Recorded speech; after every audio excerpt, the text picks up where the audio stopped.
The Pashupatinath temple is located on the western bank of the Bagmati river. The temple is listed in UNESCO World Heritage Sites list. The temple complex has a certain arrangement of shrines and statues. In the southern side, there is a labyrinth of 64 lingas. The different deities face different directions. Bhairav faces south, Ganesh faces east, Narayan west, and the Navdurgas north.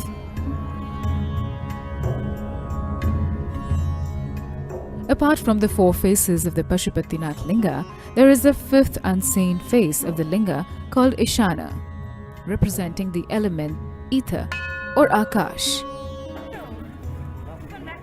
The priests who perform the daily rituals in the temple are Brahmins from the Karnataka and Kerala regions in the South India.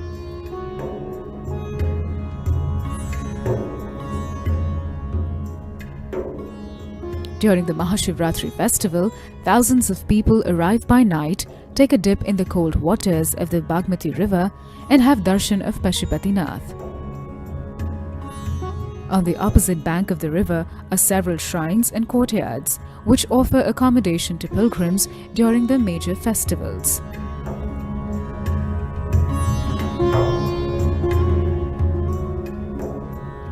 The Bagmati originates at the Bhagdwar, above the southern edge of the Shivpuri hills, about 15 kilometers northeast of Kathmandu. The river flows through many places in Nepal, including Swambhunath Stupa, Kathmandu Darbar Square, and the Dakshin Kali Temple. Bagmati River is known for its cremation spots, including the Ara Ghat, the most widely used cremation spot in Nepal.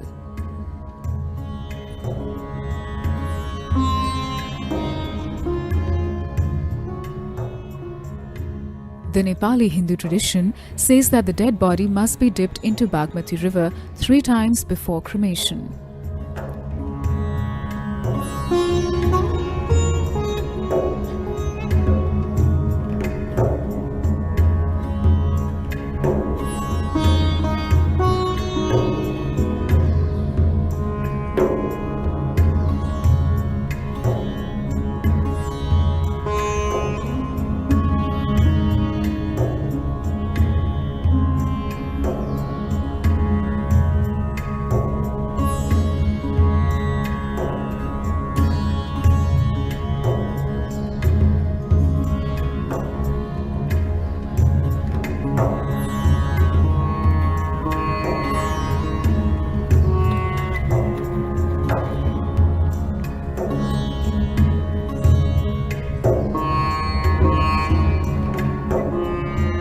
When you visit Pashupatinath, I want you to understand this is a place that's been not just revered, been experienced and used by people as a stepping stone for their ultimate nature, towards their ultimate nature for thousands and thousands of years. We do not know how many thousands of years, but the linga is prebeidik in its antiquity.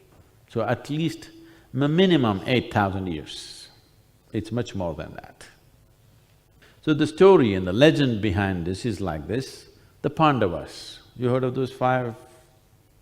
These 5 brothers, for those of you who do not come from the Indian background, the ancient war of Kurukshetra happened because the fight happened between these 5 brothers and 100 cousin brothers on the other side.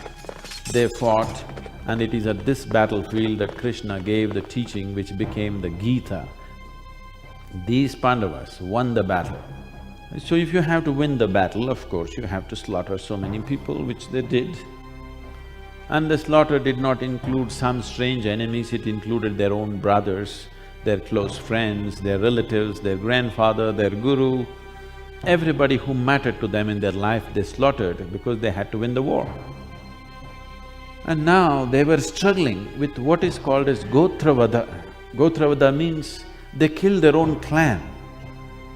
Their hands were smeared with the blood of their guru, their grandfather, their brothers, their uncles. all kinds, even children.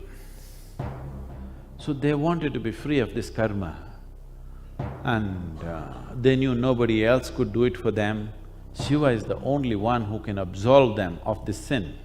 After their tenure as kings was over and they were old and they handed over the kingdom to their children, and there was no fulfillment. So these 5 guys went after Shiva, they want a quick fix. And Shiva didn't want to give them such a easy run.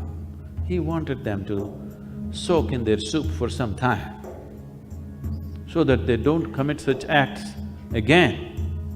If people realize you can do whatever you want and you can go to Shiva and become free and you can restart all over again, Shiva did not want to give in to them, so he knew Himalayan terrain so well, so he went on dodging them, dodging them, dodging them.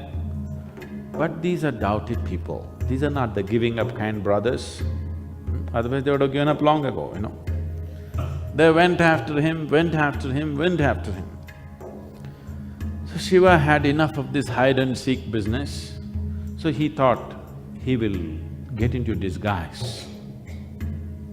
So he transformed himself into the form of a bull, so he thought they will miss him.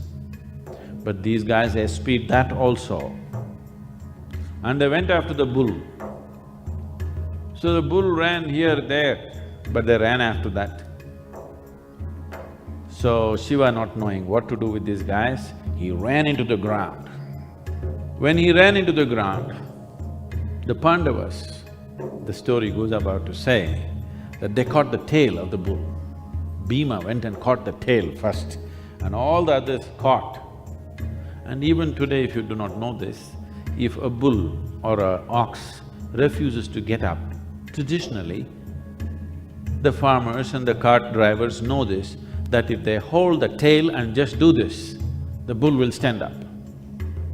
So the Pandavas, Bhima particularly, did that to the bull. And the bull rose, Shiva had to rise up. When he rose up, his forehead came up in Pashupatinath, his hump came up in Kedar, his horns came up in Tunganath, and his navel came up in Madhya Maheshwar. That's the story. Why such a story is to emotionally link people to the process.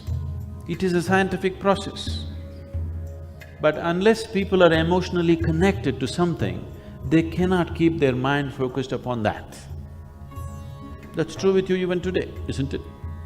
There are very few human beings who can keep their mind focused upon something which does not emotionally mean anything to them. There are very few human beings with that kind of mental capability.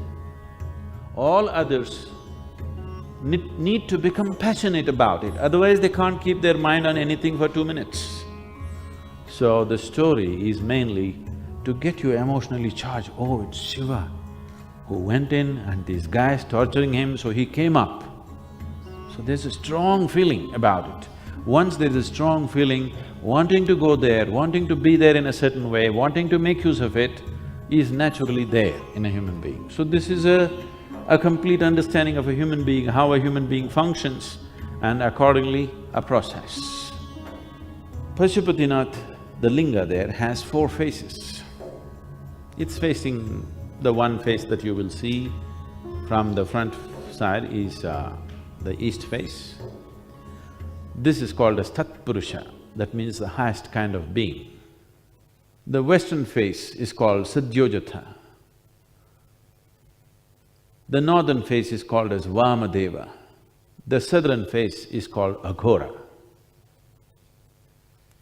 So one is the highest kind of being, another is a giver of joy, another is a master of occult sciences, another is Aghori. That means he is beyond the terrible, that the terrible does not touch him. There is nothing that is repulsive for him. He is an all-embracing kind, not in compassion, as you would like to think. Because I want you to understand that spiritual process in this part of the world never taught you about being loving, being compassionate, being kind. This kind of stuff, they did not even consider it as spiritual.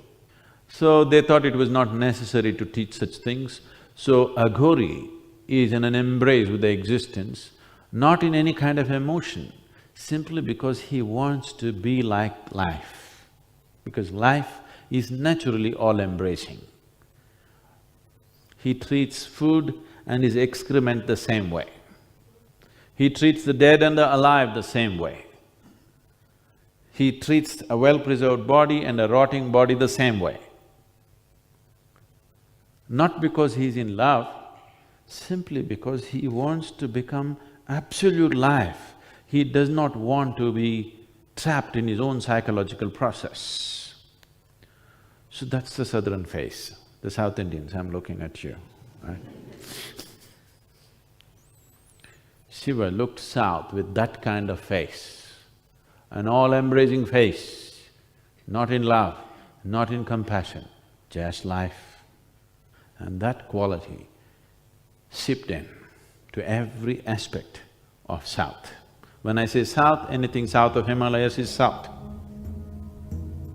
not Chennai alone.